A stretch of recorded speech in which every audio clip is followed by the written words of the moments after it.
આજે તો ગાયનો નવો સેટ બનીને તૈયાર થઈ ગયો। આજે તો ગાયો એકદમ મોજમાં આવી ગઈ। ગાયો આવી ગઈ નવા સેટ અંદર ને બધા લાગ્યા ફૂલડા ઉડાડવા અને ગાયોને આજ ખરેખર મોજ આવી ગઈ ભાઈ। તો મિત્રો દિલથી એક કોમેન્ટ કરી દેજો, જય ગૌ માતા।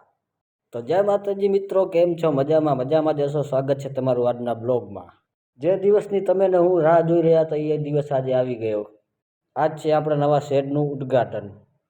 ઘણા બધા મહેમાન આવવાના છે। ગાયને લઈને પહોંચ્યા ગૌશાળાએ અને અહીંયા આગળ આપણા ગામના ગોવાર નાલા કાકા ઊભા હતા અને આકલા પલકાર કરતા હતા।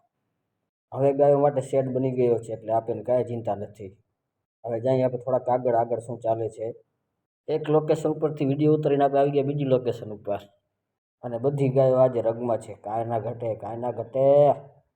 આ ગોડાઉન છે ગાયોનો ચરો રાખવાનો અને આ ગોડાઉન બનાવ્યું છે 70 લાખના ખર્ચે અને આમળે કામ ચાલુ હતું પાણી છાંટવાનું અને પાણીને ટેન્કર મારતે તો લખણ ખોટો બેઠો હતો। લખણ ખોટો તો આખામાં નીલું કરી રાખ્યું પાણીથી અને ધીમે ધીમે બધી ગાયો પણ આવતી હતી ગૌશાળાએ અને લખણ ખોટો હજી પણ પાણી જ છાંટતો હતો માથે બેઠો। જાશું આપણે નવા શેડ આગળમાં શું પોઝિશન છે। તો આ છે આપણો ગૌશાળાનો ગેટ અને અહીંયા આગળથી તો જબરદસ્ત તૈયારી ચાલુ છે। શેડ કમ્પ્લીટલી તૈયાર થઈ ગયો છે। પછી આપણે આવી ગયા શેડ નીચે અને અહીંયા તો ફૂલ બાંધવાની તૈયારી થતી હતી કેમ કે અહીંયા સંતો આવવાના છે અને ભરત દાદા પણ આવવાના છે ભારા પરથી। ફૂલનું કામ ચાલુ હતું તાતા આવી ગઈ ચરાની ગાડી અને ગાયોને આજ ખવડાવવાનો ચરો ને ગોળ અને આ બે ભાઈ રાખતા ચરો।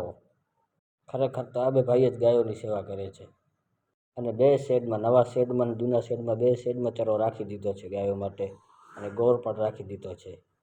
આ છે આપણે જૂનો શેડ ને આ છે નવો શેડ અને જૂના શેડથી આ નવો શેડ ઘણો બધો ઊંચો છે। તો ભલે મિત્રો આજનો બ્લોગ પૂરો, આજનો દિવસ પૂરો। આવાના નવા વિડીયો માટે લાઈક કરો, શેર કરો, સબસ્ક્રાઈબ કરો અને તમારા ભાઈને સપોર્ટ કરો। જય ગૌ માતા, જય ગોપાલ, જય શ્રી રામ અને પાર્ટ 2 જોવાનું ભૂલતા નહીં। જય ગૌ માતા।